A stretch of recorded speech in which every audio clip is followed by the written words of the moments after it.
Okay, so I walked in here and I was just completely floored. This is where you work. This is your place of work. Yeah, this is amazing, isn't it? Rahal, Letterman, Lanigan finished construction. Well, actually, we're not quite finished with construction, but moved into this location about 6 weeks ago, and we got the IndyCar operations out of here and the IMSA operations, the BMW and the Hondas, and guys are really excited to work out of this location. I mean, it's, as you can see, it's beautiful. The new Russo cabinets, we have big screen TV, some Neoti and Jupiter. Yeah, we'll it's check just out amazing. we'll check out all that stuff. But so Ricardo, tell us what you actually do here. I'm the VP of IndyCar operations. So I basically head up the IndyCar side of the program. So this has only been here for about a month. Correct. And you guys actually just had your Christmas party last night. So there's some decorations around, but we're actually going to be able to check out the facilities and some of the cars that you guys are working on right now. Absolutely. We'll walk through the whole thing and give you a tour. I'm so excited. All right. So what is this area? Well, this is actually just the IndyCar area. We took a couple of the BMWs and shoved them in here to make room for the Christmas party, but we could fit 8 race cars in here, 10 if we had to be a bit of a push, but the idea is 4 IndyCar teams. Each team has 2 cars, and each car has its own bay. Not in place yet. Our screens are gonna go for every team so they can monitor the schedule.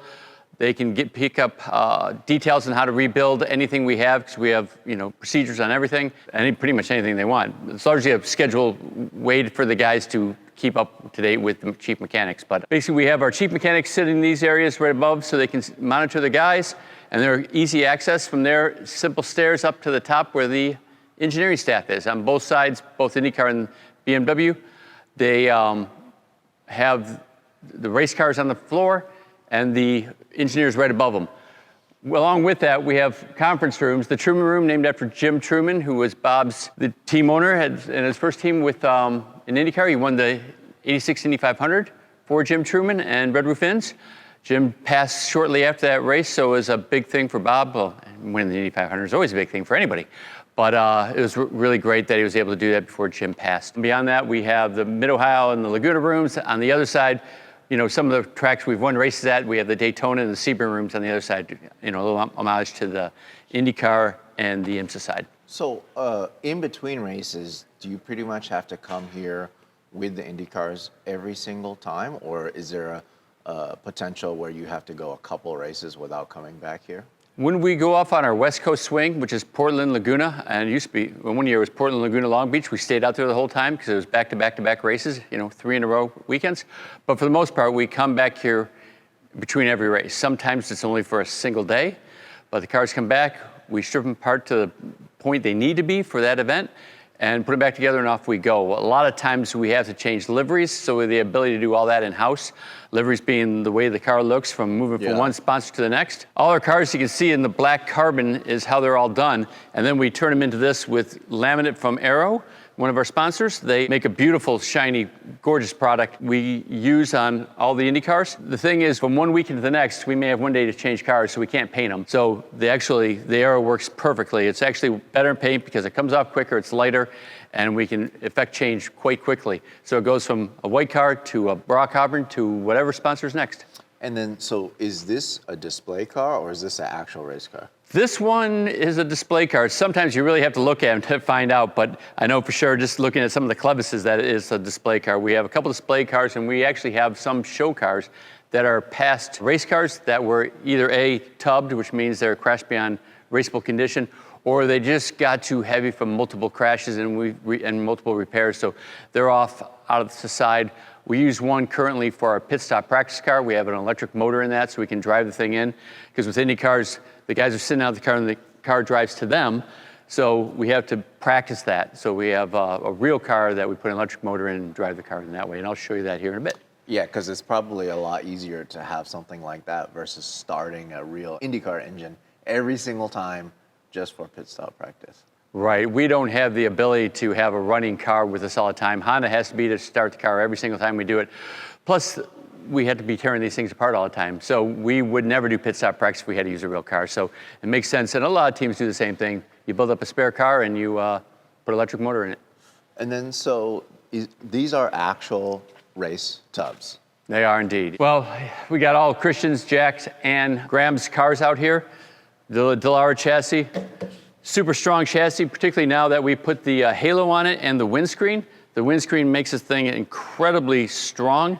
In the past, if the weakest part of a chassis is the opening to the monocoque, and you would sustain damage around this area. Since we put the windscreen on, they've been, I don't know if there's been we've tubbed the car since that. I mean, and we definitely as a team have, and I just meant as a series, we've taken some pretty good side impacts, and the cars have held up quite well. The series has done a great job in the realm of safety for the drivers. From when I started way back in the day till now, it's safe for the drivers, safe for the mechanics. There's so many things that they've done to make the cars and the crews safer. It's incredible. You know, it's cool to me because I've had a chance to watch it evolve. I started shooting IndyCar in 2004, and since then it's evolved to what it looks like now. It's actually kind of cool. It almost, to me, it kind of looks like a hybrid between like a prototype endurance car and an open wheel car, especially with the windshield.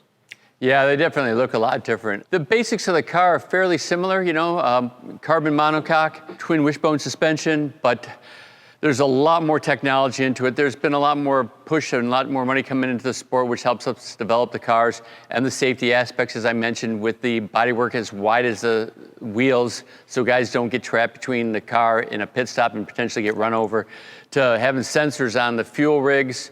So when the fuel probe's plugged in, the guy can't grab a gear.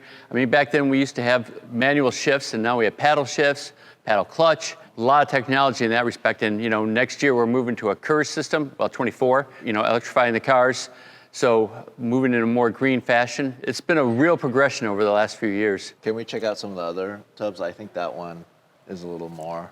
This was a little bit more together. It's got the titanium, it's a 3D printed titanium halo. This one, and well, that one doesn't have a halo on it, but they're pretty simple cars in, well, in my mind. Fuel cell, single port fueling, you can go either way, so there's a port on either side of the car. Depending on the track. Depends on the track. You know, some are clockwise, some are, you know, counterclockwise. We'll just move the fuel buckeye from one side to the next. The vent is incorporated into the fueler, so now there's only one guy doing it. There's a vent and fuel plug into the buckeye. Neither one of these have a buckeye at the moment, but that reduces a man. There used to be a man in the middle who would have to vent the cars. That was the guy who usually ran over. But we moved him out because of the single point and moved the air jack guy to the back of the car. So it's very difficult to run somebody over now. Yeah, in my eyes, for me at least, watching as a fan, you know, the big difference, just not knowing so much about open wheel racing, it's really interesting that you guys have to incorporate fuel strategy, like versus F1. I mean, on the F1 side, obviously they have to conserve, right? Because they just fill up the tank and then just go for the whole race. Right. You guys actually have to think about fueling.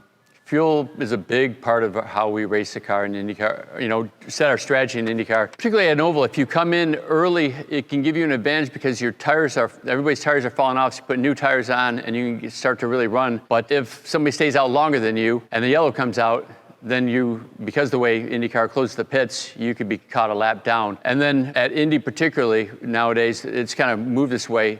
It's very much a fuel conservation race to a point, and then everybody goes. It's just at the window of having X amount of stops, right? So we save a little bit, so the last stop you can go like gangbusters. So the last two stops you usually see the pace really pick up. I mean, they're jockeying the whole time and racing the whole time, but we're all saving a little bit of fuel so when we can push at the end. Incredible. And then it looks like that chassis is even more put together. Yeah, well, this is the time of year when we pull everything apart, right? So we were just recently at a test, so this is the last one to come apart. It's got the air boxes on, twin turbo engine. So it's fed through the side of the tub, through an air box here that goes to the turbo and down into the plenum. Electronics all sit here. A lot of electronics on these cars nowadays. The pneumatic system that runs the shifter sits in this box here, and we have an electronic actuated clutch. It still moves a pneumatic cylinder, but it's all controlled electronically. Oil coolers on one side, water radiator on the other side. It's so interesting to me because, you know, I've been to so many of these races, but you don't normally get to see them taken down this far.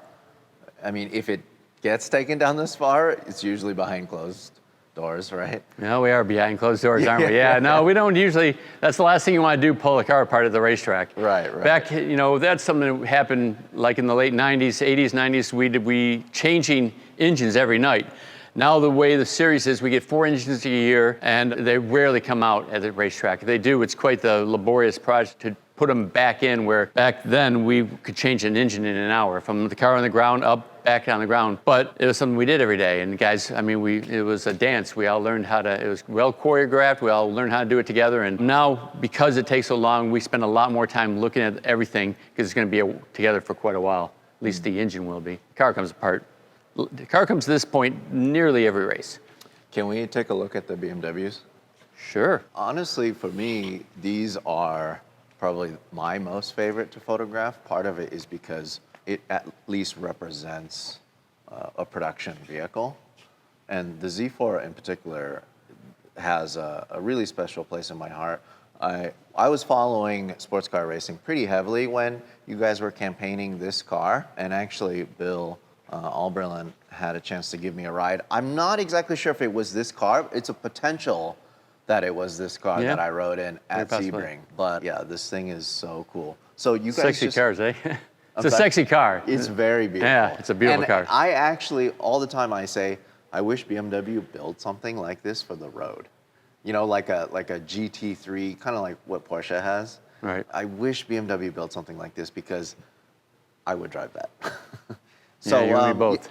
Are these just kind of sitting here for like a historical purposes, or? Largely, BMW has this. We watch after all their historic cars right now that are in the States, and they take them on a campaign and take people on rides. You know, a car that was a single seater, we put another seat in it because room, because it can hold 4 people in the real world, and just take them out in a little bit of joy rides, show them the exhilaration of what these cars can really do, because they're monsters. Mm.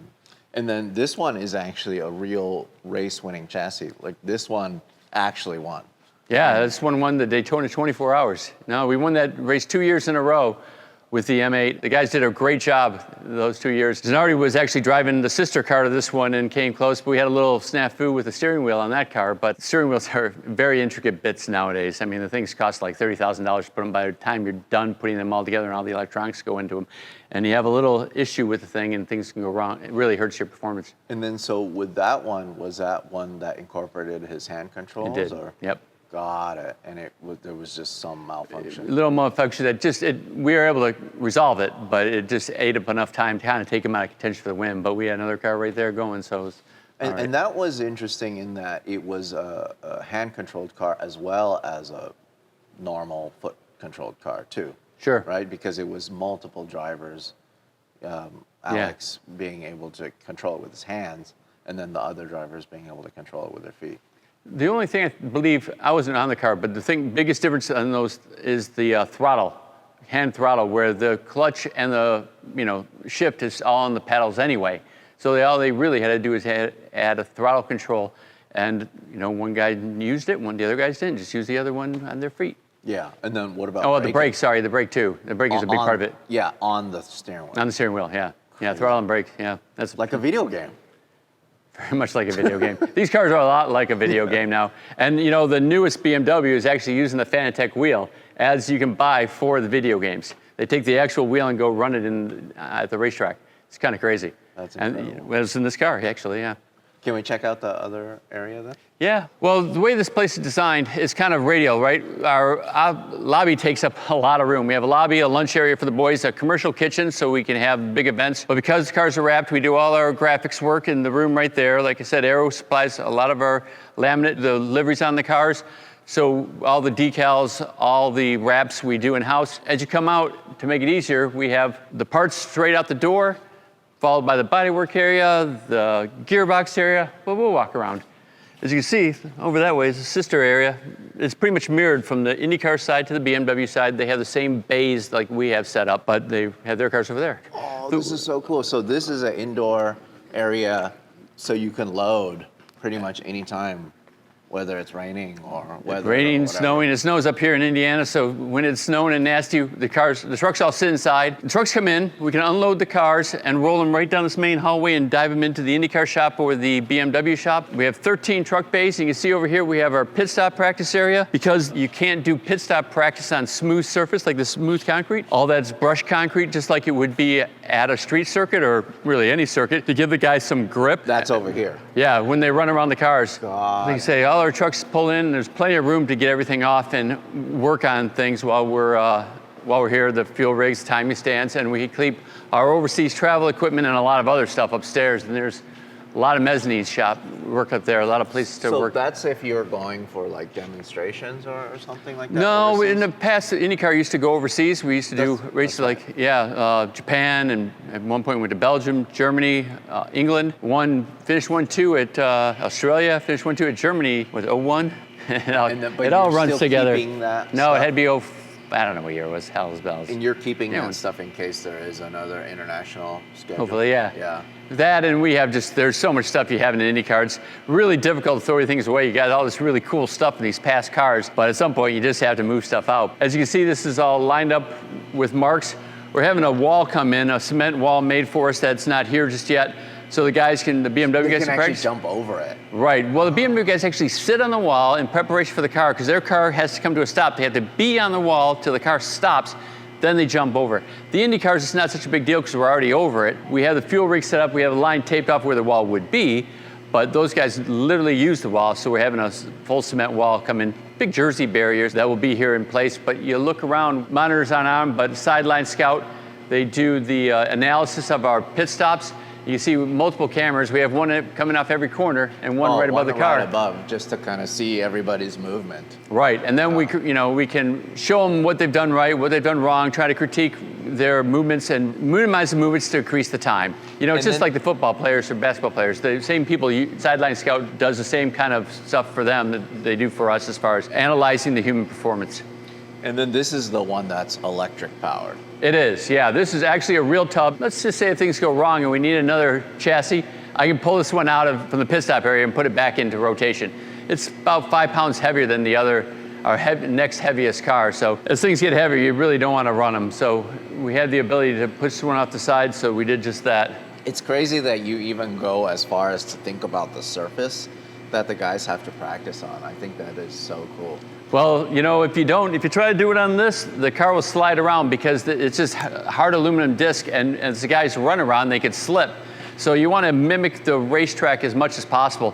I mean, we have these single post rigs right here, and for a while the guys were putting rubber underneath them. I'm like, you don't have rubber at the racetrack, you can't have rubber here, because it teaches you bad habits. And then this is for them just to practice too on a stationary. Exactly. We have a front and a rear timer and a timer set up. Got it. Exactly. So they can watch their own times without having to stop and calculate it themselves. For a while, we used to have a video playing down on them, and they had to go back and look at it themselves. But now they just have the timer going, and they can see how quickly they are and do it again, do it again, do it again.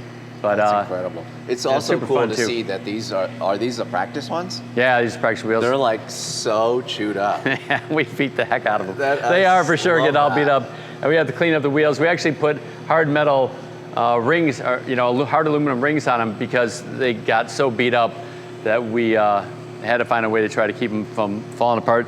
These actually there's carbon shrouds around the rotors on the race cars. We made aluminum ones that are the same shape, just a lot stronger, so the guys don't just keep on breaking them. We made them, super thick and beefy, because the guys are, particularly when you start to learn, you're pretty aggro with it and be damaging to the cars. But they're just trying to make up time. They are, but the thing is, really, when you get right down to it, smooth is fast. If you're not monkeying the thing around, if you're just being smart and nice, easy, clean movements, that's why we do the videos, to show them, look, this is the guy that's doing it right, this is the guy that's doing it smoothly, nice and easy, and hopefully it teaches them. It can also be a pretty big disaster if there is a mistake. I mean, it could just cost you a race. Yeah, and that's the thing, we practice a lot, and you get guys that are super good in pit stops here, right? But then when you go to the track, and then when you're out to win the race, people put a lot of pressure on themselves. There is pressure there. And a lot of times they'll make a mistake just from the pressure. So we try to mimic the pressure here by having competitions in-house with everybody standing around, because that's about the only way you can put pressure on the guys when their peers are leaning in on top of them. Yeah, you need people like me, the photographers, like jockeying for position right here. Actually, is usually where I will be standing. Nice. You know, when the guys come in, I see everybody like go over or whatever. I start shooting. That's pretty cool. No, it's pretty fun though. I mean, most of the guys do this because they love it. And I did pit stops for over 20 years. It's a big adrenaline rush. It's a lot of fun. That's awesome. It's still honestly one of my favorite things to shoot at whatever track I go to. So then when it's actually like a really busy time, especially like what you're saying during a one-day turnaround, when all the trucks are coming in, it's got to be so busy. It's got to be like an airport in here of like trucks going this way, carts going that way, tires, everything. How many people can be here potentially? Because it hasn't happened yet, right? Because it's the new building. How many people can be here? I think we probably fit about 160 in here. Right now we have about 120 on staff. The IndyCar side with some of the sport personnel are about 85 by themselves. So, and the BMW guys, well, we share some of the same sport personnel. So, the accountants, the parts people and stuff like that. But yeah, it gets crazy. You know, the trucks come in sometimes in the middle of the night, they'll unload the cars. They don't come in until later in the afternoon so they can finish their job and go right back out later that night. But they got to be down like 12 hours before they go back out.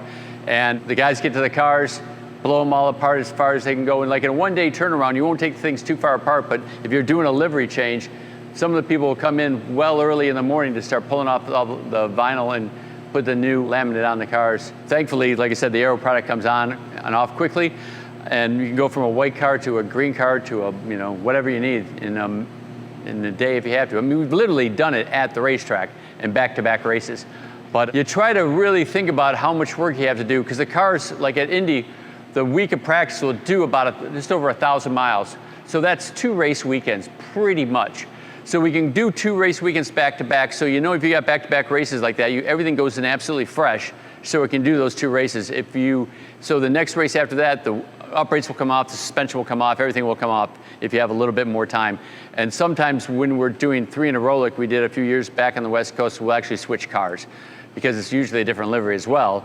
But that way everything's fresh on that car for the second or the third race. Thanks for all this info. So do we just go upstairs to go check out the other spot? Okay. Well, we have 2 special projects rooms really here, where we have some of the dynos that we rate our equipment. Don't want to get too far into that, but 3D printers in there. A lot of testing equipment in this room. So like an engine dyno or a chassis? Not an engine dyno. It's what we have is upright dynos, gearbox dynos, diff dynos, little things to rate how.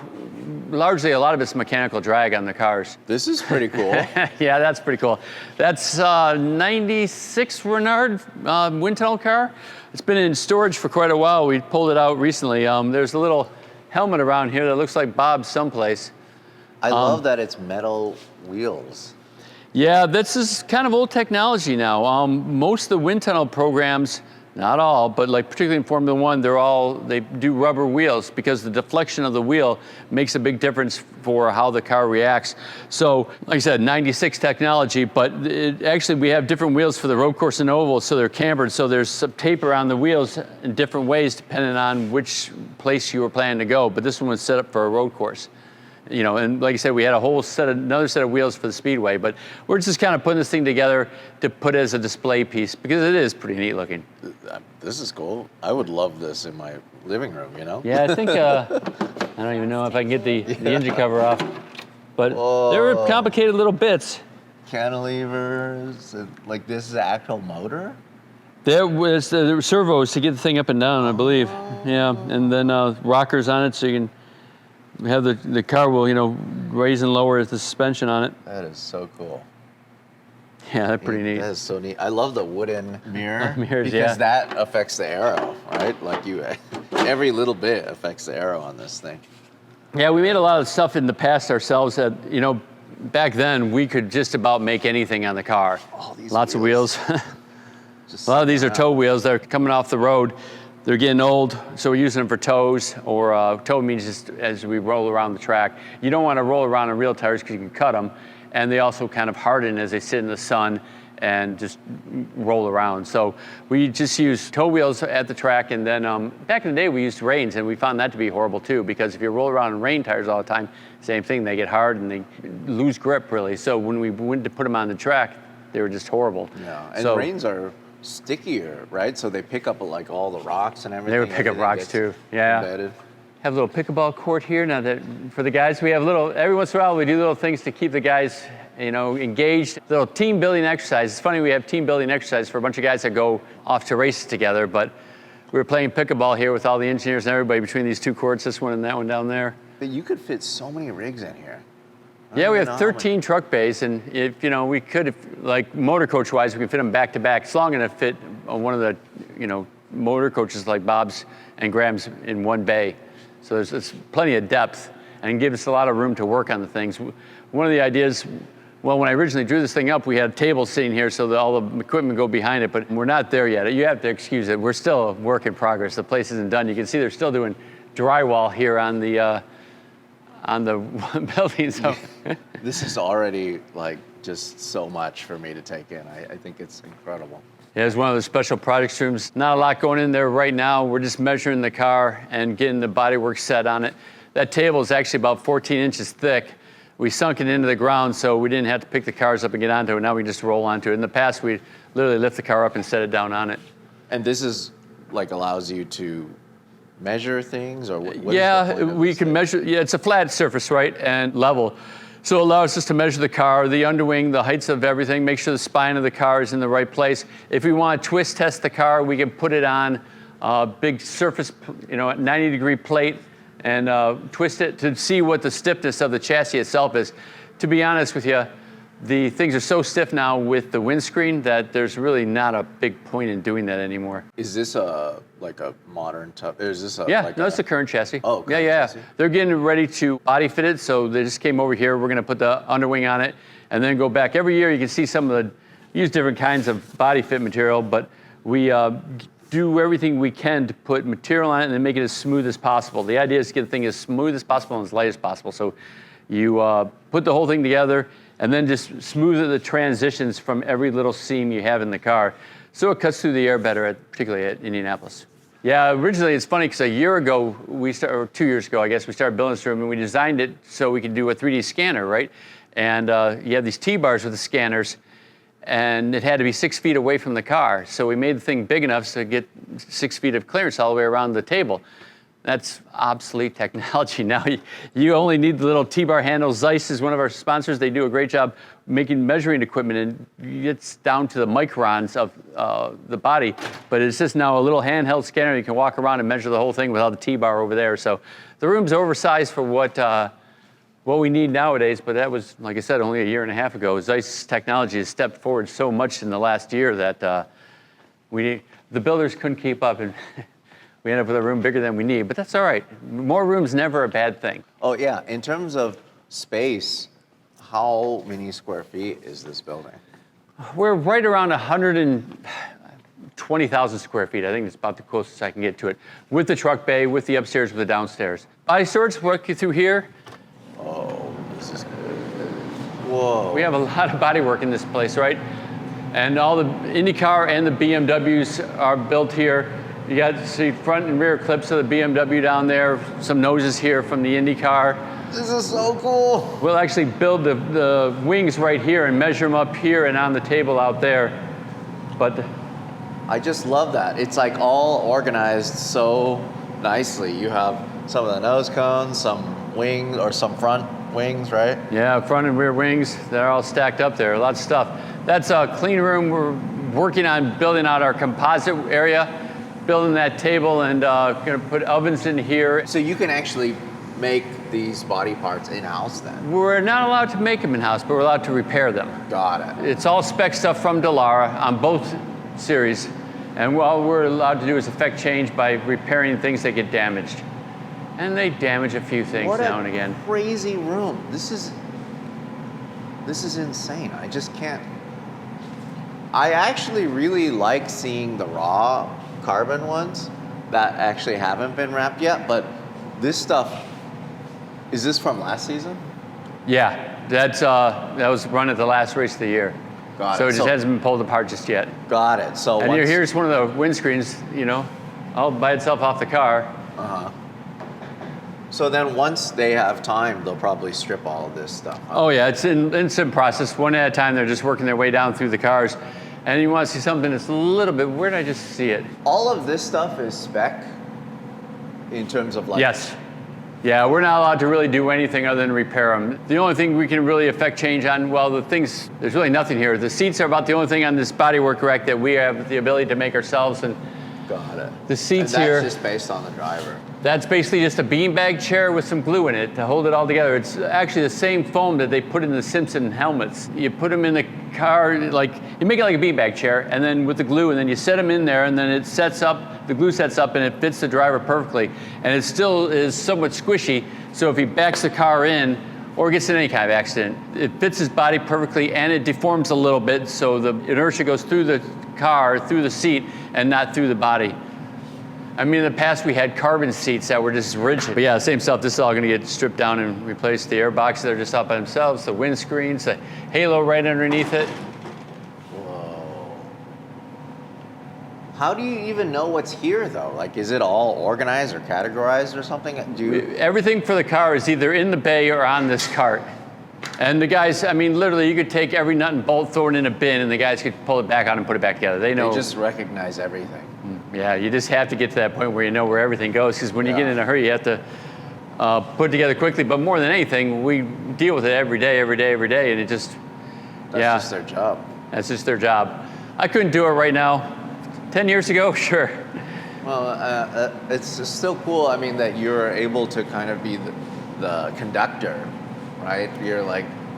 Yeah, I mean, I haven't engineered the cars, but I've done every other job in this sport, so it's good. So the thing is, you know what the guys are going through, so you know what you need to do to make their lives easier. I mean, in the end, that's what a manager's job is, in my mind, is trying to make the guy's job as easy as possible. Yeah, it's the front clip and the rear clip of the Dallara. Wow. There's a lot of work that still needs to go into that one to get it finished, but they're getting to it bit by bit. That is so cool. Incredible. I just love that they're just sitting out on a table here. Well, the guys are working on them, and he got a notepad right next to it. He's probably running off to lunch right now. There's just enough room here for the badge. The rondelle, yeah. Exactly. I think that is so cool. And Dallara works with us as far as that goes. Make a little room for the rondelle so it looks nice. I mean, it is a BMW after all. This is what is the most impressive to me, is like all of, you can tell which cars it's off of, which liveries. Huh. Yeah, we have they're all numbered, so we know where everyone was, what it's ran. We keep mileage on everything. And we have a lifing system that tells us when we build the car, every part that's on the car goes into the lifing system, so we know where it was run last. And if there's an issue in that race, we can go back and look. If we find something wrong with the car, we can go back and look and see, okay, this car was wrecked here, we should take this out of service. We don't paint a lot of things here, but we do have a paint booth, largely for our pit equipment. But we also have a downdraft booth, just like the paint booth, where we do the body fit of the cars. So, I don't know how super special it is, but the car is actually on a spit where you can take the car and spin it around in a circle. Oh, nice. It's like a rotisserie. It is like a rotisserie, yeah. So we can just spin the car around and get to any position we want. It makes it easier for the guys to work on it and do the body fits of the cars. It's cool that there's like a block here for where the engine. Exactly. It's a dimensionally correct space frame with an old bell housing and a, surprise, surprise, a crash gearbox. When the cars are new, you have to use a real gearbox that's in good shape, so you cover it all up and tape it all up. But after you destroy a few, you have some spares to do things like this with. It's good that you're repurposing a lot of these parts. I mean, I guess you have to. It's just using what you have. Yeah, it makes the guys' lives easier and easier. Otherwise, they would be using a real gearbox. That's what we did the first couple of years. But as you destroy one and we can't race it anymore, it can't be campaign, you go use it over here, and stops them from having to tape everything up and being so gentle with it all, and gives the people that are working on the gearboxes back quicker so they can get after it. Incredible. So this is our fabrication and machine shop here. We have a CNC lathe and mill coming from Mazak. Mazak's working with us to provide us with some, state-of-the-art equipment. Like everything else, lead times are a little bit longer than we really like, and it's really on us to come to a conclusion. This is a full-on pit box setup. Right, we're making a rack to carry the BMW's front spare noses and clips. That timing stand we made ourselves. This is another one that's in production. This little rolling cart will be that here in about 6 weeks. Will be this. Yeah, because it's not like you can go out and buy something so specialized as this. No, there's not a lot of people that manufacture things like this, and when the couple that do, they're not really what we want, so we design it ourselves, build it ourselves. So the fuel rigs, the timing stands, the tuggers, the bodywork racks, all the stuff is done in-house. Little garage boxes that we make. I mean, a lot of this stuff is designed by the mechanics. Like for these garage boxes, like what do you want to put in it? So they took everything they wanted to put in it, put it on the floor, laid it out, and said, okay, that's it. And then they started building it. And we built the first one, everybody liked it, and we built 4 more, and that finished product is what this is going to be. Well, it's going to be that here in soon enough. And it has to be easy to transport, it has to fit in the rig. Right, everything, the rig and everything is designed for it. There's a place for everything, right? And back in the day, we only had 1 truck per car, per team. So you have 2 cars in there, and everything had to get squirreled away into the little nooks and crannies. Nowadays, we have an extra engineering truck, so it allows us to take the stuff that we squirreled away into the crannies and put them in a purpose-built cart so we can roll it in and make everybody's lives easier. I mean, you got so much stuff going on, you want to make your life as easy as possible so you can concentrate on the things that matter, not loading and unloading the truck. So a lot of that stuff, most tools that are the best to use are the hardest to make, so it takes a while for the guys to design and build all this stuff. We have a pretty good handle on it nowadays. Transmission sub-assembly room, there's not much to show here, but this is where they'll build all the gearboxes and all the uprights, half shafts, go through our wheel guns here. There'll be, about 12 people working in this area, a couple desks for them to sit at, but it's mostly guys just rebuilding gearboxes and uprights and stuff. It smells like gearboxes in here already. Yeah, we got to work on that. There's a clean room next door where we do the cleaning and magging of the parts. That's what you smell mostly. And Okay. the ventilation system, I don't think they appreciated the level of ventilation when we built this place, so we try to tell them, the builders, but we're getting it. We gotta make this a little bit stronger, but this is where we do all the parts cleaning. So the cars come in here, we rip them, take them all apart, clean and mag them, so that means Magnaflux, and that's what these 2 booths are here, which is a non-destructive testing to check for cracks. It's basically you take a liquid with little filaments of metal in it, rinse it over the top, run electric current through the piece, and the little piece of metal will line up where the cracks are as they're the electricity try to jump over that crack, and you'll see if something's cracked. So we do that with the steel bits. The non-ferrous bits are done through Zyglo. It's a dye penetrant where you run a dye over it and it seeps into the cracks and you can see if things are failing. Particularly the Indy car, it's a pretty mature car. We know how long things will last. We still crack check it all the time just because of sheer paranoia. Something breaks on the track, you're in a bad way, right? Yeah. So we go through the cars fairly regularly. That's the whole $2 part thing, right? That's exactly what it is. You don't want to destroy a car for something that you should have changed a week earlier. Not much laying out I want to go through here because there's stuff in the back, but damper room, biggest area for development in IndyCar right now is largely the dampers, the shocks. So we spent a lot of time with that. A few crank dynos, an EMA dyno, we have a hydraulic dyno. Just ways to understand what the dampers do and try to effect change on the car to make it just better and better, right? When we're not having parties here, the idea, we had 2 BMW cars here, 2 Indy cars over there. We have this grand staircase here so we can have team functions and have race watch parties. There's a projector monitor directly above me and a screen that can pop out of the ceiling down right there. So we can have a screen playing there and the big screen that comes down from there. It's huge. I mean, the Neodi screens, the Neodi monitors. The idea eventually, we're not there yet. Again, it's just time. The Jupiter monitors, these are touchscreen monitors that we're going to build in the timeline of the team. So there'll be an interactive display on either side. This will be an IMSA one, because on the IMSA side, there'll be one for the IndyCar side. And the idea is to be able to run a timeline across it and go back and watch old races, watch old interviews, watch anything you want, and get old articles. So eventually this will be, a wealth of knowledge built into it. It's not there yet, but we're working on it. There's a lot of stuff there, but nice mahogany grand staircase. Work in progress. Like a lot of things, the whole building's a bit of a work in progress, but we're getting there. So then, with that said, you're saying this building's 120,000 square foot. What was the size of the old building then?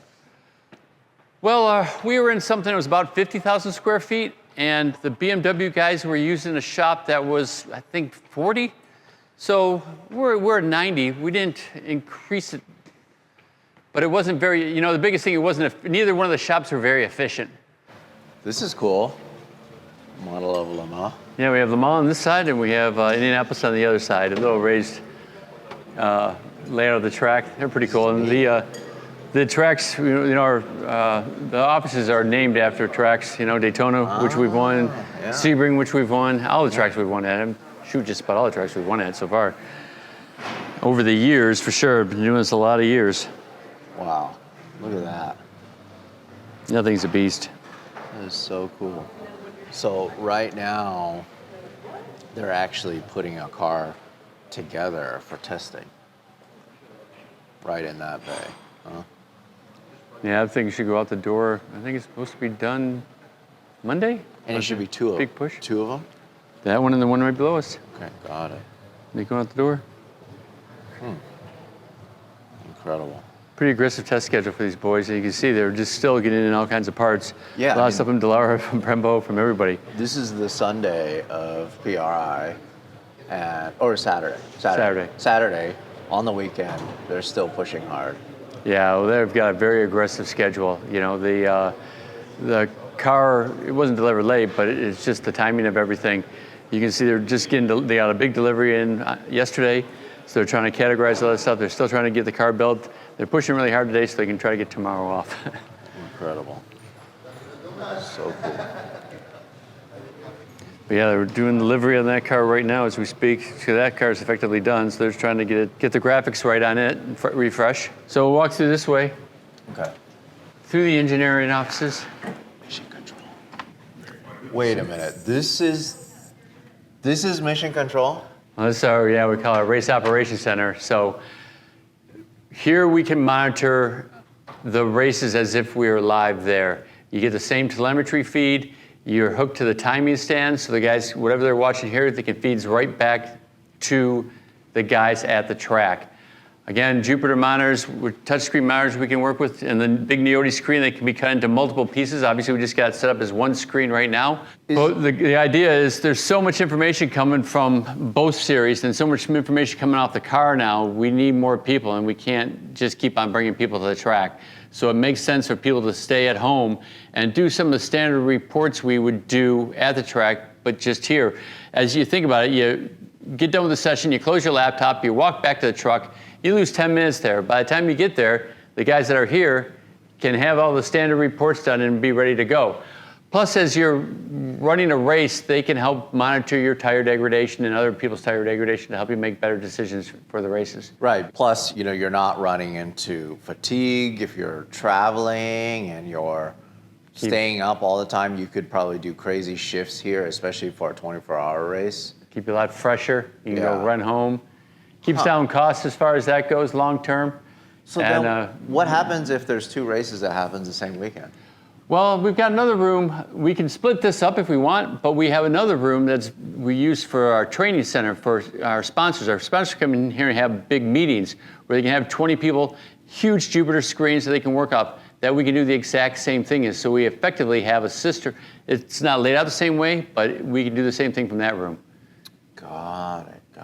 Is it usually pretty quiet in here during a race, or is it a lot of yelling? We haven't had it go yet. Oh, that's right. This will be the first year we've ever had it going. Yeah. But for the most part, we've had people monitoring the races from home the last couple of years, and every once in a while you hear them talk to each other in the room because they're yelling across the room to each other. But it seems pretty quiet. People are pretty much focused on what they're doing. Got it. And if everybody's yelling, people are getting excited. There's no need to get excited. Nice and smooth.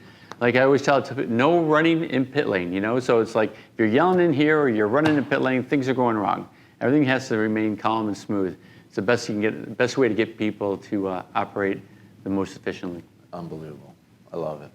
Yeah, it's pretty crazy. Cool And place. there's a little lounge right behind it so we can have guests here and kind of watch the race from here. Graham wants to watch the Big Ten championship from here. We actually, some of the guys we had during lunch a couple days ago, we had the World Cup up here. That's great. The guys I were mean, you have a awesome. good table to eat off of. It's lit well. I'm sure you can control the lighting here. Yeah, oh yeah. You can make a lot of noise, and the people in the office probably won't. You don't really even notice it, yeah. So Try to keep the the food down out of here, but they definitely enjoyed watching. I look over here. I was kind of surprised myself. I got an office right over there. I'm looking over, seeing a bunch of guys that here watching the World Cup. It's like, well, why not? You know, it's lunchtime. Have you seen any other teams have something like this? To my understanding, I know BMW has something like this in Munich, right? We're kind of mimicking what those guys were doing there, and I know some of the NASCAR teams have. I think what the thing is, the teams that do have it generally aren't showing it off. Bob's been pretty open about showing these things off. I can make an argument that we shouldn't show anybody, but it's a hell of a thing. Hopefully, help bring sponsors, help bring good personnel in, because it is a real nice feature. I am confident that a number of the NASCAR teams have it and have had something like this for some time now. Again, the nice view across the way down to the race cars. Engineering guys can walk, or IndyCar guys can walk on this side and see their guys straight away. Same thing with BMW. But one of the big things is personnel, how they all do pit stops and trying to keep them in shape and trying to keep morale up. So to help with that, we built our Human Performance Center. Whoa. That is cool. And this That's is what you call it. Yeah, Human performance. Human performance. Well, human performance is the people are the key, right? In the end, people are the solution to all your problems. The problem is people fall down after a while, so you gotta keep them healthy, and this is a way to help keep them healthy. We work really hard during the season, so it's good to get them trained up in the winter, and then when we go on the road, just help maintain their stamina. And this is mostly for the crew. Like the drivers, do they ever come here? The drivers, Christian works out here every day. Jack has a trainer someplace else, but Graham was in here all week. When he's in town, he does it every day in here as well. We also have a sauna for heat training out there, because heat fatigue is a big thing. And it's supposed to be good for your heart. Yeah, there's a heat sauna that gets up to about 165 degrees. Can fit a couple guys in there, though I understand we've had 4 in there at once. I don't know how they all fit in there. Just ways to try to get the guy's stamina up and make him, just healthier. Because we all understand that we all should be working out. And this gives us the ability just to walk out here and do it, rather than having to go someplace, go out to another gym. Yeah, and that's part of what their job is to come here to train. Yeah, as far as the guys who go over the wall, it's mandatory. If you're going to go over the wall and you're going to do pit stops, you have to come in here and train. And I think most of the guys want to do it anyway. And you know how it is. People have all kinds of justification for not going and working out. We all know we should be working out. But we give them the time, and we cut it out of their work day, so they come here and do this as part of their job. And it's a fun part of their job. I love that. Our trainer makes it fun. I think it's super cool. So you do have a full-time trainer here? Yes, we do. Yeah, we got Ryan Harbour as our full-time trainer. The guy's amazing. We were really lucky to bring him on. Mostly, he's all hyper concerned about the guys' health and their nutrition. So he works with them on their nutrition as well, not just the workout, not just the pit stops, but nutrition. So he kind of covers all aspects of their health. Amazing. Play like a champion today. Look at that. And we talked about the war room, the race operations center. We also have a room down here we call it the training facility for our sponsors and for us. If we have a big thing we want to show the guys that's fairly technical, we have these big two Jupiter monitors, and we have conformable tables that we can have people sit and present to them whatever we want to. And it's good for our sponsors. They can bring their guys in, have a little presentation at a bit of a destination, and say, look, this is, and in a lot of ways, racing is, it is a team sport. And other businesses want to try to function like teams. So they bring them in here to show them how we function and how we perform as a team, to try to get them to perform as a team as well. So we had a big engineering meeting here the other day. These tables can all be spread out, and a person can sit there at the podium and present touchscreen monitors. He uses whiteboards or same thing. Any one of our sponsors can bring their guests in here and have a little presentation. And as I said, Graham's place is going to be right across the way. He's building his Graham Rahal Performance and putting his Ducati dealership just out there in that other piece of land. Right here. Right there. So another, I don't know when he goes to break ground, but by I think 2 years we'll have another building right across another Rahal Neighbors. Link building. Yeah, it'll be good. So cool. And you see a bit of an homage to the yard of bricks out there on our little oval. It's kind of an odd little oval, but not quite to scale for the Speedway or anything, but little nod to the Speedway, you know, a little nod to what we do. Well, thank you so much for the tour. This is very in-depth, and just being able to see, like, this is the business of racing taken up to pretty much the highest level. Yeah, Bobby, Mike Lanigan, and David, they did a great job with this place. They really wanted to try to elevate the game for everybody, for the team, for the guys, for the drivers, for our sponsors. You know, we're raising the bar of quality and performance. We just got to get the performance up there, but we're looking to real big things in the future. How often does David come to these? Occasionally. He comes to the Indy every year, for sure, and occasional races. Busy man. But he's a big fan of the Indianapolis 500, and he's always here for that. You know, we've won it twice with him, and, we want to get a few more of those in. It's pretty fun. That's so cool. Well, yeah, I can't wait to come back. Maybe next year when we come back for PRI or for the 500 or whatever, we'll come back and visit, and maybe we can do like a photo workshop here or something. Yeah, there's plenty of room for that. Awesome. Thank you. See you guys in the next video. Hey, thanks for watching. If you want to support us directly, go to LarryChenPrints.com. I print and sign every single one of these. This is the perfect gift, or it's the perfect piece of art for your wall.